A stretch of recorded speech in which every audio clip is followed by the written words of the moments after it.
تضحك على إعلامي نصراوي من مصلحة الكرة السعودية أن يحقق النصر بطولة دوري روشن هذا الموسم، سوف يكون عائد اقتصادي هائل. يعني الدوري مو بجمعية خيرية عشان تكتب رأي مثل الرأي هذا. دوري روشن تنافسي في الملعب بين الأندية المنافسة، الهلال، الأهلي، النصر، والأفضل هو اللي يحقق الدوري. شلون إذا حقق النصر الدوري يكون فيه عائد اقتصادي هائل؟ هذا هراء. يعني النصر يلعب في آسيا 2 ما حد درى عنه، كيف يحقق عائد اقتصادي هائل؟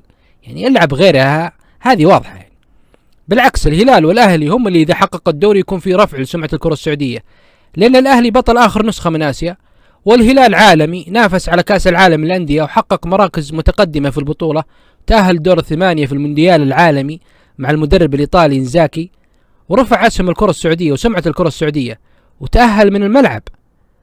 والنصر يلعب في آسيا 2، حتى إذا حقق آسيا 2 ما راح يلعب في كأس العالم للأندية، يعني بطولة تحصيل حاصل. فالدوري تنافسي يحقق الأفضل فقط، وسالفة تحقيق عائد اقتصادي هائل هذه ما يقولها للنادي الفاشل اللي يصعب عليه تحقيق الدوري في الملعب. نادي مواسم صفرية مكانك راوح، تكملة عدد في الملعب. وشكرا لكم.